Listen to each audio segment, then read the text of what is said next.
हरिओम, जय गुरुदेव, वंदे मातरम। मित्रों, आप सभी को मानव बुद्ध देव यूट्यूब चैनल की ओर से स्वतंत्रता दिवस की बहुत बहुत बधाई। मित्रों, संत श्री आशाराम जी बापू 11 वर्षों में पहली बार केवल 7 दिन के लिए पैरोल उनको मिली है। वो भी इसलिए कि उनका स्वास्थ्य बहुत चिंताजनक है और उन्हें इलाज की सख्त आवश्यकता है। फिर भी कई सनातन धर्म विरोधियों को मिर्ची लग रही है। भोजपुरी लोकगीतों की प्रसिद्ध गायिका नेहा सिंह राठौड़, उनकी मैं अभी यहां बात करूंगा, उनका ट्वीट दिखाऊंगा। उससे पहले मैं बात करूं रिजवान हैदर की। ऐसे कई हैं रिजवान जैसे जो कह रहे कि अगर मुस्लिम उर्दू नाम वाला नहीं है तो भारत के सबसे बड़े रेपिस्ट बाबाओं को एक दिन में पैरोल मिल जाता है, लेकिन अगर कोई मुस्लिम हो और बेगुनाह भी हो तो भी बेल नहीं मिलती। रिजवान हैदर, आपने क्या तब ट्वीट किया था जब पुलिस ने न्यायालय में लिखकर दे दिया था कि यदि दिल्ली के जामा मस्जिद के इमाम को हाथ भी लगाया, हाथ तक लगाया तो पूरे देश में दंगे हो जाएंगे। हाथ तक नहीं लगाया गया उनको, जबकि उनके खिलाफ 67 नॉन बेलेबल वारंट थे।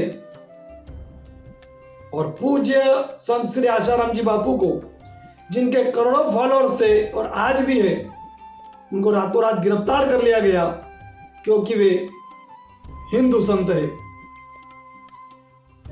बिट्टू शर्मा, भारत के सबसे बड़े रेपिस्ट बाबाओं को एक ही दिन में पैरोल मिलने का मतलब है चुनाव की तैयारी में लग चुकी है बीजेपी। बिट्टू शर्मा कह रहे हैं, बिट्टू शर्मा, अभी विधानसभा के चुनाव होने वाले हैं, क्या उससे पहले कोई चुनाव नहीं हुआ? 10 वर्षों से किसकी सरकार है देश में? बीजेपी की है ना। क्या इन 10 वर्षों में कभी कोई चुनाव नहीं हुए? क्या 2024 में लोकसभा चुनाव नहीं हुआ? 2019 में लोकसभा चुनाव नहीं हुआ? क्या और कोई विधानसभा चुनाव नहीं हुए? और अब आप पहली बार बापूजी पैरोल पर बाहर आए हैं 7 दिन के लिए। आप कह रहे हो कि बीजेपी चुनाव की तैयारी में लगी है। मैं बात कर रहा था जिनका जिक्र मैंने किया, नेहा सिंह राठौड़। नेहा सिंह राठौड़ जो लोकगीतों की प्रसिद्ध गायिका है भोजपुरी। मित्रों, इतनी बड़ी जिम्मेदार कलाकार है देश की, क्या इनको इस तरह बात करनी चाहिए? एक्स पर क्या पोस्ट किया उन्होंने? बलात्कार की सजा काट रहे बाबाओं को पैरोल पर बाहर कौन निकाल देता है? क्या अपराधी को बार बार पैरोल पर रिहाई मिलने से पीड़िता के साथ अन्याय नहीं होता है? यह कह रही है नेहा सिंह राठौड़। मेरा सवाल है, आपने बाबा राम रहीम के साथ बापूजी का स्त्री चित्र लगाया और आप कह रही है कि बार बार पैरोल पर रिहाई होने से क्या पीड़िता पर अन्याय नहीं होता है? बापूजी कितनी बार बाहर आए? बाबा राम रहीम की जाने दीजिए, 11 बार उनको पैरोल मिली, फरलो मिली, 40-40 दिन तक वे बाहर आए। बापूजी 11 वर्षों में कितनी बार बाहर आए? नेहा जी हमारी छोटी बहन है, उम्र में मुझसे बहुत छोटी है, लेकिन चाहे महिला उम्र में बड़ी हो चाहे छोटी हो, पूज्य बापूजी ने हमें सिखाया है महिलाओं का सम्मान करना, इसलिए मैं उनको बहन कह रहा हूं। मुझे बताइए नेहा जी। मित्रों, ये वीडियो मैं नेहा जी तक पहुंचा रहा हूं ट्विटर के जरिए, एक्स के जरिए, और उसकी लिंक मैंने डिस्क्रिप्शन में दी है। आप इस वीडियो पर कमेंट कीजिए और उस ट्वीट को उसको भी रीपोस्ट कीजिए, उस पर भी आप रिप्लाई दीजिए जो नेहा जी तक जाएगा, और हम उनसे जवाब मांग रहे हैं। जवाब दीजिए नेहा जी, कितनी बार बाहर आए बापूजी अब तक, जो आप कह रहे कि बाहर बाहर आए? एक 87 वर्षीय संत की जिन्होंने अपना पूरा जीवन राष्ट्र के लिए, विश्व के कल्याण के लिए समर्पित कर दिया, उनको 11 वर्षों में एक बार भी बेल नहीं दी जाती है, पैरोल नहीं दी जाती है। अब आई है पैरोल उनको केवल इसलिए कि उनका इलाज हो, जबकि उनको इलाज की आवश्यकता इसके पहले भी कई बार पड़ चुकी है। एम्स हॉस्पिटल जोधपुर में कई बार एडमिट उनको करना पड़ा। इतनी गंभीर अवस्था में भी उनको बार बार उनकी पैरोल रिजेक्ट की गई, बेल रिजेक्ट की गई। ये किसने की रिजेक्ट? आप इसमें इसको राजनीति से जोड़ रही हो, इसमें भी राजनीति घुसल रही हो। ये बिट्टू शर्मा जैसे लोग भी कि बीजेपी चुनाव की तैयारी में लगी है। कितनी गिरी हुई मानसिकता, कितनी घटिया मानसिकता। चलिए, न्याय जी तो खुद कह रही है कि हम नहीं सुधरेंगे। आप देखिए स्क्रीन पर उनके टी शर्ट पर क्या लिखा हुआ है, हम नहीं सुधरेंगे। अब जो खुद कह रहे हैं कि हम नहीं सुधरेंगे, तो भला हम क्या कर सकते हैं? लेकिन हम सबका कर्तव्य है कि हम अपनी बात उन तक पहुंचाए जरूर, हम अपना निवेदन जरूर रखें और उनसे जवाब मांगे। हाई कोर्ट में बापूजी का आज केस चल रहा है।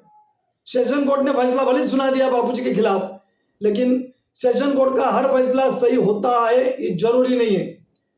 और ये बात तो संविधान भी मानता है, तभी तो हाई कोर्ट की व्यवस्था है, तभी तो सुप्रीम कोर्ट की व्यवस्था दी है हमें संविधान ने। और जब आज सेशन कोर्ट के फैसले के खिलाफ हाई कोर्ट में हमारी अपील चल रही है, तो हाई कोर्ट का फैसला आने से पहले आप इस तरह बलात्कारी बापूजी को कैसे कह सकती हो? बापूजी पर तो आरोप भी बलात्कार का नहीं है, छेड़छाड़ का है। लेकिन आज बापूजी गुनहगार नहीं है, अपराधी नहीं है, केवल एक आरोपी है। तो आप तो कलाकार है, आपको तो इस बात को अच्छे से समझ लेना चाहिए था, केस की स्टडी करके सच्चाई जन जन तक पहुंचानी चाहिए थी और आवाज उठानी चाहिए थी कि जब बड़े बड़े गुनाहगार बाहर आ जाते हैं, बड़े बड़े अपराधी हमारे देश में बाहर घूमते हैं पैरोल पर। कई तो हमने ऐसे भी देखे सुने कि पैरोल के अंतिम दिन फिर बड़ा गुनाह करके, फिर बड़ा अपराध करके, किसी का मर्डर करके, बलात्कार आदि भी हमने सुना है, वो करके वो फरार हो जाते हैं। ऐसे लोगों को तक उन पर भी विश्वास जताकर उनको बेल दी जाती है, पैरोल दी जाती है।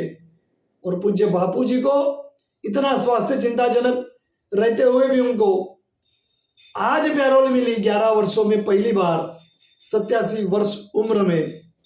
लेकिन आपको शर्म नहीं आती कि आप उसको भी राजनीति से जोड़ रहे हो?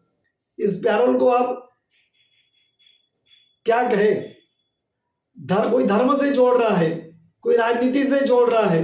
शर्म आनी चाहिए, शर्म आनी चाहिए आप लोगों को। जवाब दीजिए निहाल सिंह राठौड़ जी, इन लोगों को छोड़ दीजिए। ये रिजवान हैदर, बिट्टू शर्मा जैसे कई लोग हैं, लेकिन आप तो एक जिम्मेदार कलाकार हो। आप तो गीत गा गा कर लोगों को जगाने की बात करती हो, दावा करती हो कि मैं लोगों को जगा रही हूं। सोशल मीडिया में इतने तरह तरह के वीडियो, आप तरह तरह के गीत आप गाती हो। केवल मीडिया में आई खबरों को सच मानकर बापूजी को गुनाहगार मान लिया, यह है आपकी जिम्मेदारी? इतना बड़ा पाप आप कैसे कर सकती हो? चलिए ठीक है, छोड़िए, पाप पुण्य में आप नहीं मानती होगी, लेकिन मानवता की दृष्टि से तो आपको विचार करना चाहिए था कि एक संत को पैरोल मिली एक केवल इलाज के लिए, वो भी पुलिस की निगरानी में, पुलिस कस्टडी में उनको ये पैरोल होगी। मतलब पुणे, माधवबाग पुणे में आ रहे हैं तो पूरी पुलिस निगरानी में रहेंगे और पूरा खर्च बापूजी को देना होगा, अर्थात संस्था देगी, बापूजी के साधक देंगे, जो भी, सरकार खर्च नहीं करेगी। और आप बाबा राम रहीम के साथ बापूजी का श्री चित्र लगाकर इस तरीके से भद्दी मानसिकता, गंदी मानसिकता, गिरी हुई मानसिकता का प्रदर्शन कर रही हो। जवाब दीजिए निहाल सिंह राठौड़ जी।